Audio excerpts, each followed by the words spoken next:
Welcome in as we talk all things people, power, and politics. Thank you for joining us here on The Pulse, everybody. I'm Roop Raj. It may be a holiday, but there's still so much news happening in the world of politics. So with that, let's dive right in. Of course, the biggest news of the day, President Donald Trump celebrating at the White House picnic, signing the big, beautiful bill into law on this July 4th. This is the most popular bill ever signed. There you have it. Flanked by Republican legislators and members of his cabinet, the president signed the multi-trillion-dollar legislation and then banged down the gavel that House Speaker Mike Johnson gifted him after it was used during the bill's final passage on Thursday. The legislation passed the House on a largely party-line vote on Thursday, ending a months-long push by the GOP for its priorities to get into that single budget bill. And guess what? It could be enacted without Senate Democrats being able to block it by filibustering. And when it comes to what's in that nearly 900-page bill, the legislation extends Trump's 2017 multi-trillion-dollar tax cuts. That was a tax cut package that was praised in 2017 when it helped millions in the middle class. It also eliminates taxes on tips and overtime pay. It gives a massive increase to military spending. Immigration enforcement is also in there as well.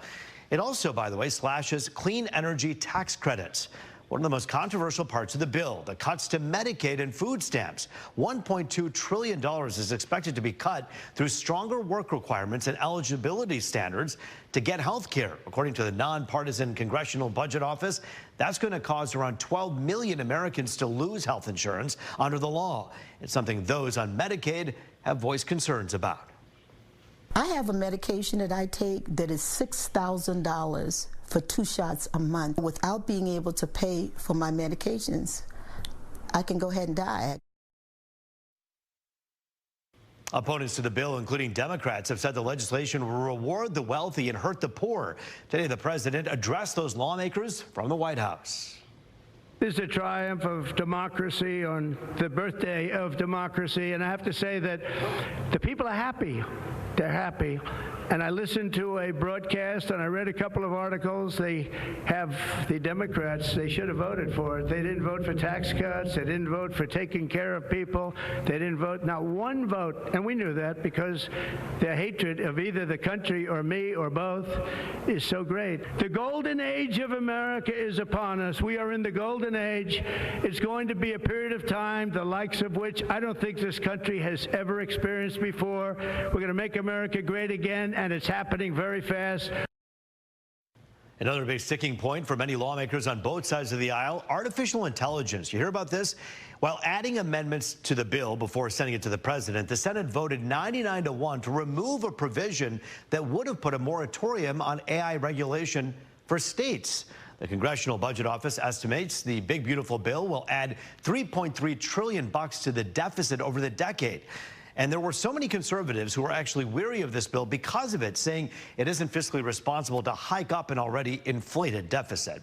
So the question is, what do you think? As we always say on this show, this program is about you. So we wanted to know some of your feelings on this bill. Here's what some of you told us. JJ writing in here today, thanks for your message. A huge positive step for America's goal of peace and prosperity here and across the globe. More big wins in the days to come.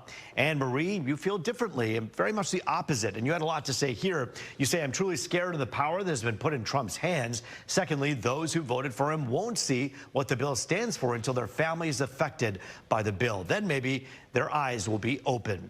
Sandy thinks time will tell. I'm writing this.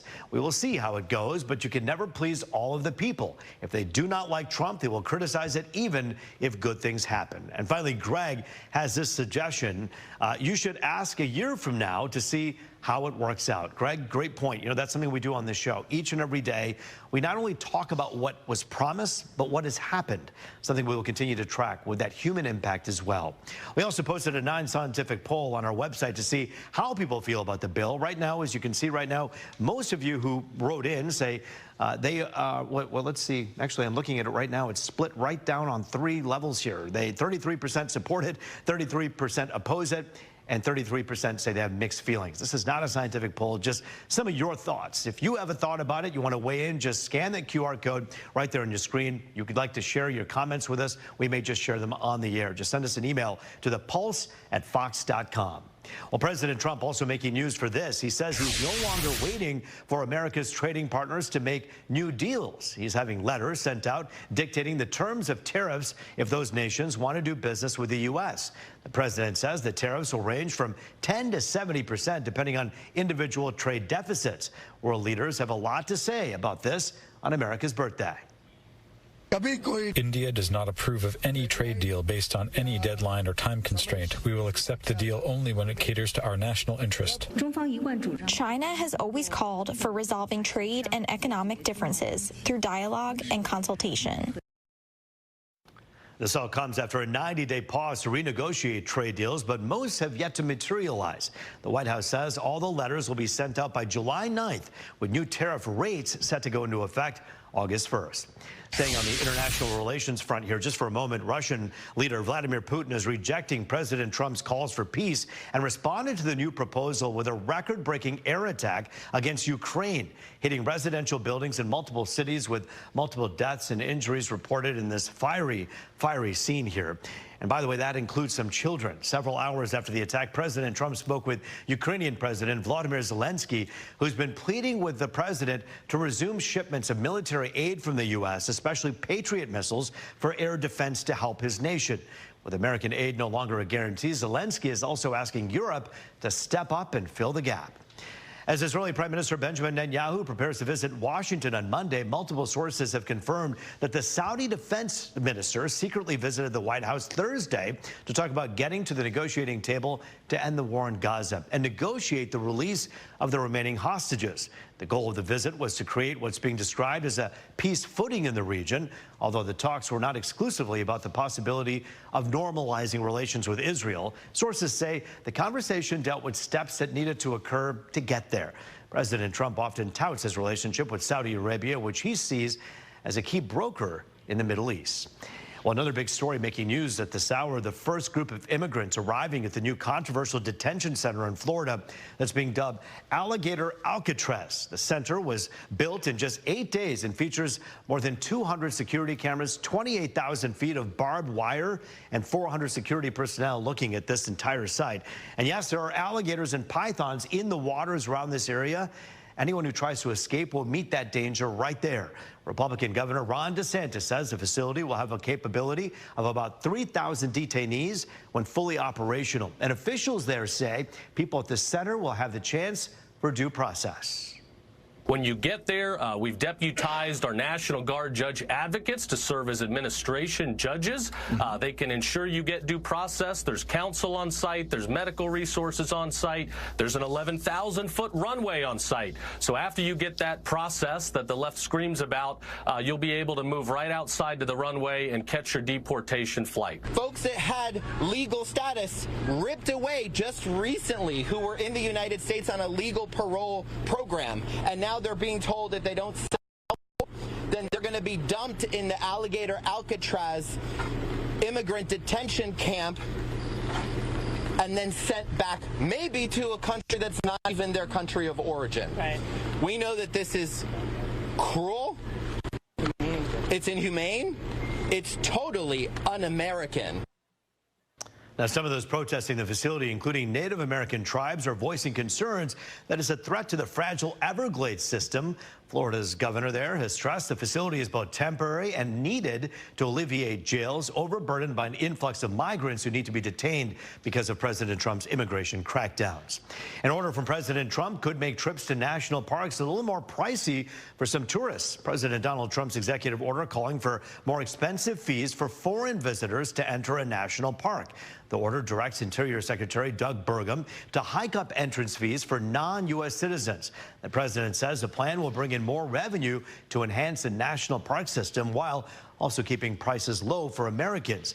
The exact increase amount isn't known at this point, since entrance fees actually vary depending on which park you're talking about. There are a total of 433 official areas within the United States that are known as national park systems. Well, still ahead, we're continuing the conversation when it comes to the big, beautiful bill signed by the president today. We're sitting down with a former Democratic state rep and one of the biggest names in the GOP, House Majority Leader Steve Scalise, talking to the Pulse exclusively about the bill. You're watching The Pulse right here on Fox 2.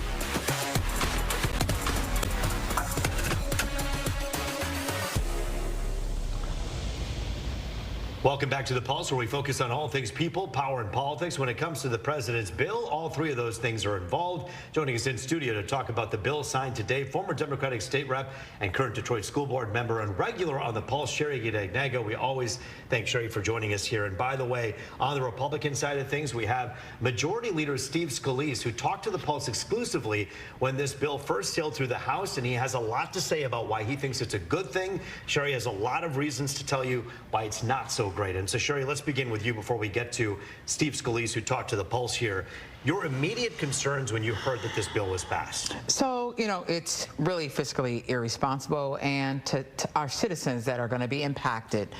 Throughout the state of Michigan alone, all of our hospital systems are going to be adversely impacted. I see hospital rooms that are going to be filled with people that already are disproportionately impacted with the lack of access to quality health care. But that's not just an urban center issue. That's a rural issue. From 2011 to 2023, rural hospitals were already in trouble. 1 out of 4 were looking to close. And so this pressure that's going to be added now is going to further eviscerate these hospital systems in rural and urban communities and throughout the state of Michigan. But it's not just hospitals and health care for our seniors and for citizens as a whole.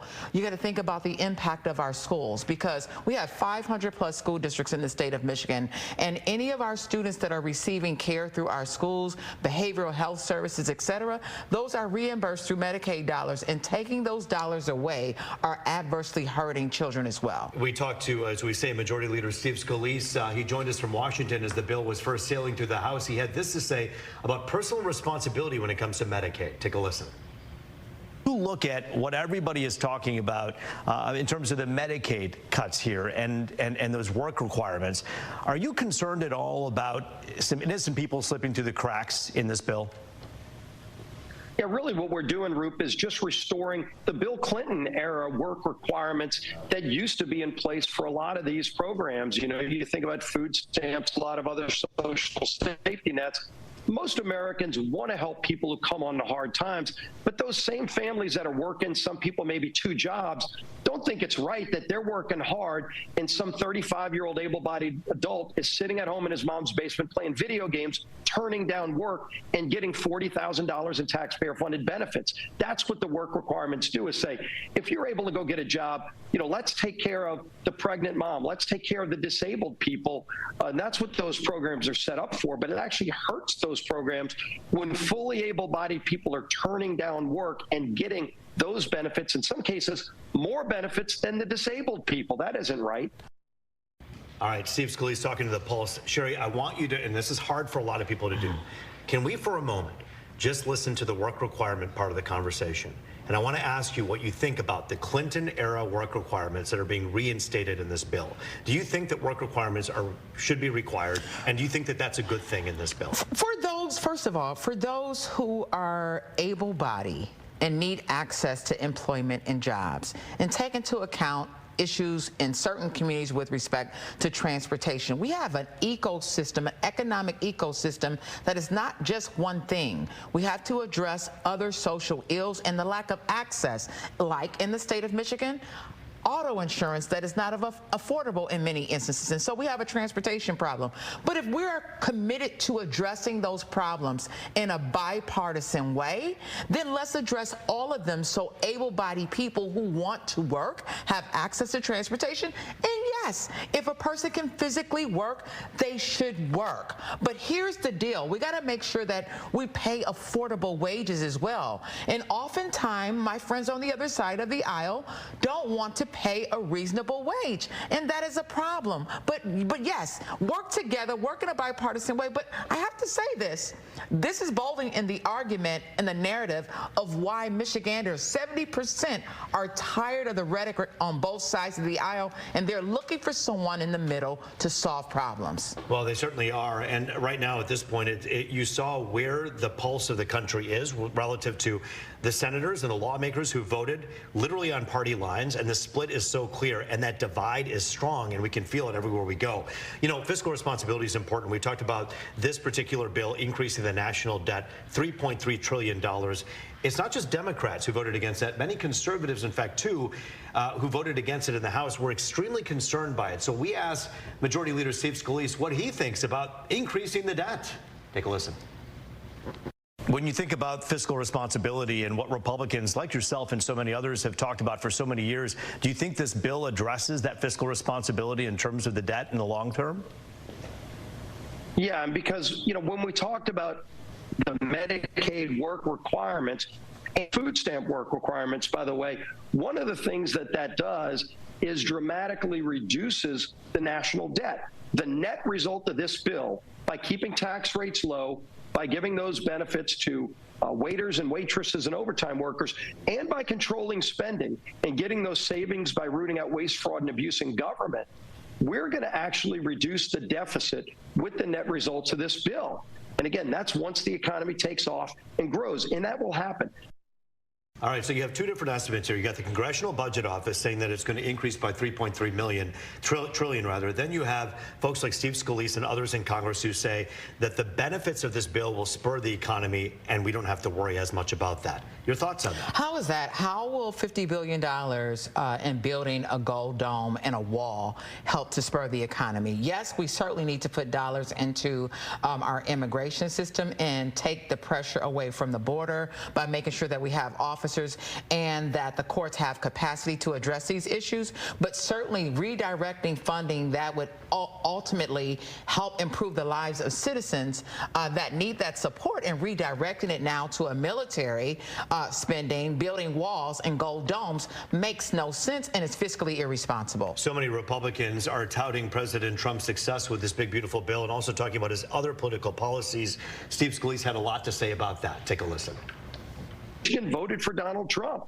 Those people that voted against Donald Trump, they might not like that he won the state of Michigan and he won the popular vote in America, but President Trump is doing all the things he said he would do. He went to Michigan. I was at some of his rallies. Sure. He said, I will renew those tax cuts from 2017. I'll say no tax on tips. He's following through on his promises. That actually is refreshing to see a politician getting elected and then doing the things that they ran on once they're elected.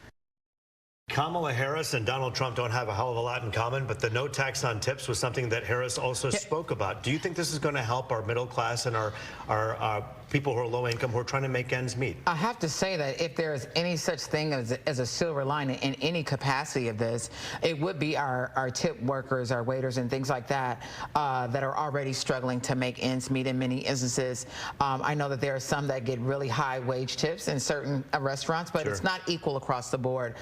And so if there's anything we can look at as being helpful, it might be that.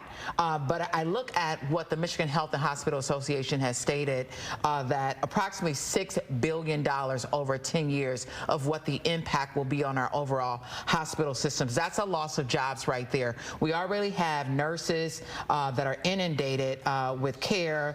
The ratio to patient doesn't line up. So we have a number of issues that are going to impact systems overall. And I think the rhetoric that he is spewing is just really under the pressure of a president who is more of a bully than a leader. Sherry Gnago with a Democratic perspective. Steve Scalise, of course, we thanked him as well for joining us here on The Pulse just a short time ago, talking about the bill when it first hit the House. So much will be unpacked with this, and we'll do it right here on the show to show you the human impact and how it affects each and every one of us. Sherry, thanks for your time today. Thank you for having me on. After the break, helping thank those who sacrificed so much for our country. Let's get out of this this partisan mess. Let's talk about how we can all come together. The meal provided to veterans in need, and a look at the services for those who may be struggling. It's what's working, and it's what's next on The Pulse.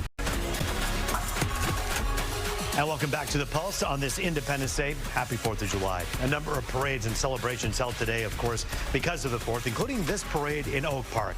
As people around the U.S. celebrate Independence Day, it's also the year-long celebration leading up to America's 250th birthday next 4th of July. And President Trump says he's got some big plans for it. We're going to have a UFC fight. We're going to have a UFC fight. Think of this on the grounds of the White House. We have a lot of land there. We're going to build a little. We're not. Dana's going to do it. Dana's great, one of a kind. Going to have a UFC fight, championship fight, full fight, like 20, 25,000 people. And we're going to do that as part of 250 also. says the National Mall in Washington will host an athletic competition featuring high school athletes from around the country. And as that milestone birthday approaches, also known as a semi-quincentennial, and inches closer and closer, there appears to be an increase in demand for American flags. Now, this company, Colonial Flag, out of Utah, says they make around 50,000 flags a year, and they're one of the only businesses who make all different sizes. They say they've seen an increase in demand for flags this year and expected to rise in 2026 for America's big birthday. I think a lot of it has to do with, certain surge of patriotism. I also think that there's a lot of buildup for America 250, and so people are decorating up their yards right now. The flag isn't just the unity of the states, but the unity of all of us as Americans. While the demand for flags are up, it seems there's a divide when it comes to patriotism. A recent Gallup poll shows the widest partisan split in patriotism seen in over 2 decades. According to the poll, about a third of Democrats say they're proud to be an American, while on the Republican side, that number is closer to 90%. Partisanship aside, safe to say one thing we can all agree on: helping those who have served our nation. And today an event was held at Cass Park in Detroit where hundreds of unhoused veterans were given a nice warm meal. It was put on by community members and NBA legend Derek Coleman. Organizers say it's the least they can do to help those who've helped all of us here in America. We firmly believe that veterans and homelessness does not belong in the same sentence. So we're just trying to make sure that people are taken care of. You know, that if you serve this country, you should not want for shelter or for food. It means a lot to me because I was once down and out. So for me to come out and see some of the people that I used to hang out with, or see some of the people still in that struggle, you know, it warms my heart for the simple fact because, like, you can come out of any situation, you're in with a little more hope and belief. Now, we got to stand by these men and women who stood by us to make sure we have what we have. Organizers say Little Caesars donated 50 boxes of pizza for the food giveaway. This isn't the only event they put on. Around the holidays, they give away free turkeys. According to the latest U.S. Census data, as of 2023, the number of veterans in the U.S. is pushing 16 million, representing just over 6% of the total civilian population age 18 and over. And when it comes to unhoused veterans in our nation, according to the Department of Veterans Affairs, some progress is being made. In a report released in January 2024, the total number of veterans who experienced homelessness was at 32,882, which they say is a decrease of 7.5% over the previous January. Overall, they say the estimated number of veterans who are experiencing homelessness right now in America has declined by more than 55% since the year 2010. Now, to keep that momentum going, the VA says it's important to maintain government investments that help with prevention, as well as continue to outreach efforts and collaborate with groups that help house and employ veterans. If you know a veteran who is unhoused or at imminent risk of becoming so, you can refer to them to a local VA medical center where homeless coordinators are ready to help veterans and their families. You can call this number, 877-4AID-VET, to be connected to VA services. And of course, if you're in a position, donations and volunteer work always appreciated, because we know that whether you are red or you're blue, the red and the blue stand together on our great American flag. Happy 4th of July. As always, thanks for joining us. If you have a comment or a topic you'd like to see covered, hit us up with an email at thepulse@fox.com or scan the QR code on your screen. I'm Roop Raj. As always, it was great to be with you.